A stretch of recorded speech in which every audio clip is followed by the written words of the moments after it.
Republic Bharat आप तक तस्वीर भी पहुंचा रहा है जीत का जश्न।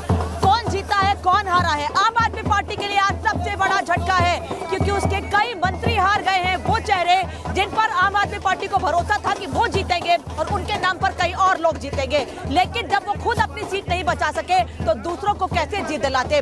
और उसी का जश्न आज भारतीय जनता पार्टी दफ्तर में देखने को मिल रहा है। मैं दिल्ली बीजेपी ऑफिस में हूँ, हेडक्वार्टर में। थोड़ी देर में प्रधानमंत्री नरेंद्र मोदी पहुंचने वाले हैं, लेकिन दिल्ली बीजेपी दफ्तर में जश्न रुकने का नाम नहीं ले रहा है। धीरे धीरे तमाम विधायक यहाँ पहुंचने शुरू हो गए हैं जिन्होंने जीत हासिल की है।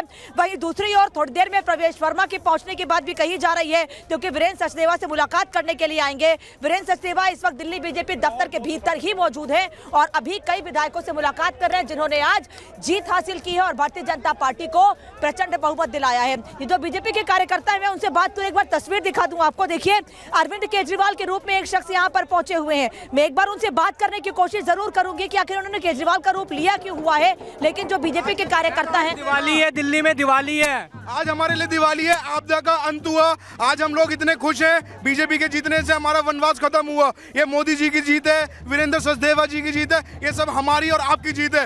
बीजेपी जिंदाबाद। देखिए, जो यमुना साफ करने की कहते थे, आज दिल्ली की जनता ने उनको साफ कर दिया। हम दिल्ली के युवा हैं, हमने उनसे रोजगार मांगा, हमने उनसे शिक्षा की मांगी। केजरीवाल ने माफी भी, केजरीवाल कह रहे हैं हमने माफी मांगी थी कि मैं यमुना साफ नहीं कर सका, लेकिन मौका हमने माफ कर दिया। हमने कहा भैया हमें माफ करो, हमें बीजेपी चाहिए, हमें साफ पानी चाहिए, सुरक्षा चाहिए, हमें नहीं चाहिए। आपात खत्म कर दिया। खत्म कर दिया। आबादी था उनका, आबादी था, आपदा ही चली गई यहाँ से। आपदा झूठा व्यक्ति अगर कोई था, मोदी जी का नारा था आपदा जाएगी बीजेपी आएगी और मोदी है तो मुमकिन है। उन्होंने आज दिल्ली में मैम जो कमल खिला है, उसकी आप जिसे हम कहते हैं स्मेल, एक अच्छी स्मेल पूरे दिल्ली में आपको देखने को मिलेगी। हमारा विकास होगा, हमारी रोडें अच्छी होंगी, हमारा इंफ्रास्ट्रक्चर अच्छा होगा। मोदी जी है तो मुमकिन है। मैम कुछ कह रहे हैं आप? हाँ, मैं ये कहना चाह रहा हूँ, हमारे श्री रामचंद्र जी 14 साल में वनवास पूरा हुआ था। वनवास पूरा हो गया था और अभी हाँ आ रही हूँ सर, आ रही हूँ, बात करूंगी आपसे। आपको रिपोर्ट दिखाते हैं कि कैसे भारतीय जनता पार्टी की जीत के बाद जश्न का माहौल है और वो कौन कौन से चेहरे हैं जिनकी आज, आम आदमी पार्टी के चेहरे जिनकी आज हार हुई है और बीजेपी के कौन कौन से चेहरों की बड़ी जीत हुई है।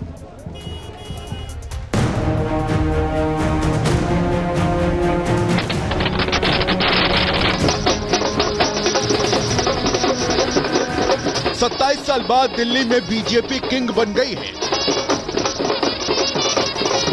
दिल्ली में आज से आम आदमी पार्टी का राज खत्म होने जा रहा है। दिल्ली में आम आदमी पार्टी के साथ खेला हो गया है, तो बीजेपी को अगले 5 साल तक दिल्ली में राज करने का मौका मिल गया है। दिल्ली का यह सियासी फैसला यूं ही नहीं हुआ, इसके पीछे है प्रधानमंत्री नरेंद्र मोदी, जो दिल्ली में 5 फरवरी को हुए इस सियासी मैच के मैन ऑफ द मैच है।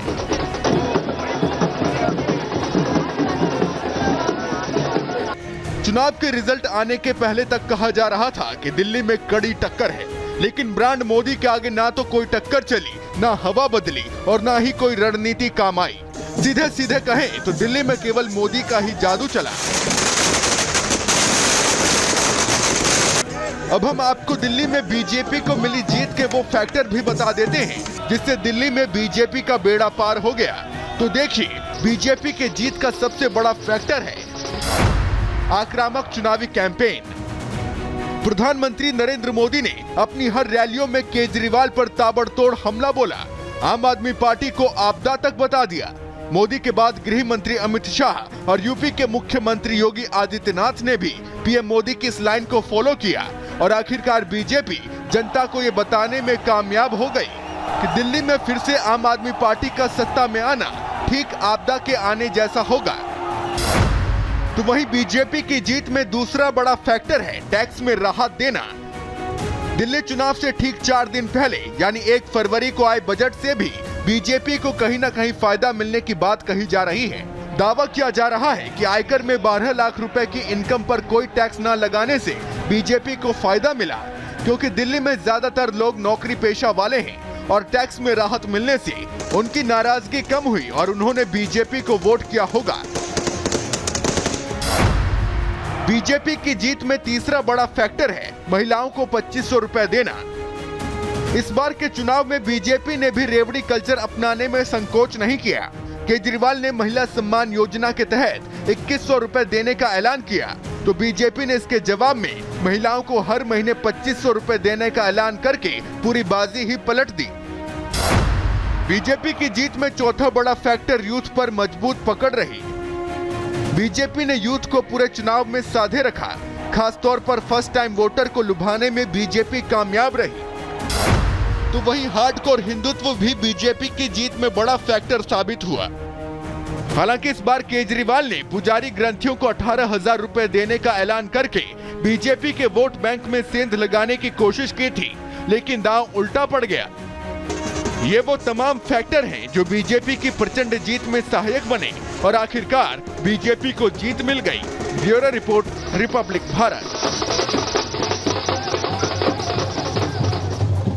तो दिल्ली में बीजेपी की प्रचंड जीत के बाद देखिए जश्न का माहौल है, क्योंकि 27 सालों के बाद दिल्ली में बीजेपी की वापसी हुई। लोग काफी खुश हैं, लेकिन प्रवेश वर्मा जिन्होंने दावा किया था कि जीत हमारी होगी, 20,000 वोटों का जिक्र उन्होंने किया था, लेकिन 3,000 से ज्यादा वोटों से उन्होंने अरविंद केजरीवाल को हराया। और जगह जगह दिल्ली में इस समय जश्न का माहौल, आतिशबाजी, ढोल नगाड़े। आखिर क्या कुछ कहा था प्रवेश वर्मा ने, रिपोर्ट आपको दिखाते हैं।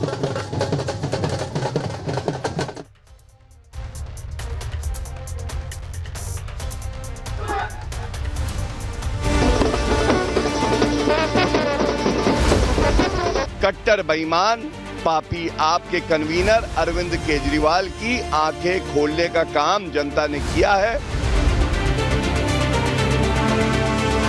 ये तो होना ही था। आप जनता के साथ विश्वासघात करेंगे, धोखा करेंगे, तो जनता वैसे ही आपके साथ बर्ताव भी करेगी। भारतीय जनता पार्टी की सरकार बनेगी। जो कहा वो हुआ, जीतने का दावा किया, नई दिल्ली विधानसभा सीट जीत ले गए। दिल्ली के पूर्व मुख्यमंत्री चित और नई दिल्ली विधानसभा क्षेत्र के नए सिकंदर बन गए प्रवेश वर्मा। मैं आज आपके सामने एक ऐलान कर रहा हूँ। 20 दिन पहले बीजेपी नेता प्रवेश वर्मा ने जो दावा और वादा किया था, उस पर वो खरे उतरे। 3 बार से नई दिल्ली विधानसभा क्षेत्र से जीतकर सत्ता पर काबिज होने वाले दिल्ली के पूर्व मुख्यमंत्री और आम आदमी पार्टी के संयोजक केजरीवाल को हार नहीं, करारी शिकस्त मिली। ऐसी शिकस्त कि अब केजरीवाल मुंह छिपाए घूम रहे हैं। एक बार फिर सुनिए नई दिल्ली सीट पर जीत दर्ज करने वाले बीजेपी प्रत्याशी प्रवेश वर्मा ने क्या कहा था। मैं आज आपके सामने एक ऐलान कर रहा हूं और मैं केजरीवाल को चुनौती दे रहा हूं और मैं एक कागज पे लिख रहा हूं आपके सामने। ये मैं कागज पर लिख रहा हूं, अरविंद केजरीवाल नई दिल्ली विधानसभा से चुनाव हारेगा 20,000 वोट से। अपनी अपनी जीत को लेकर दावे नेता करते रहेंगे, लेकिन दिल्ली की राजनीति में धूमकेतु की तरह उभर कर आए प्रवेश वर्मा की भविष्यवाणी ने यह जता दिया कि अगर नेता जमीन पर उतरेंगे तो वो जनता के नब्ज टटोलकर रिजल्ट की भविष्यवाणी भी कर सकते हैं। Bureau report, Republic Bharat.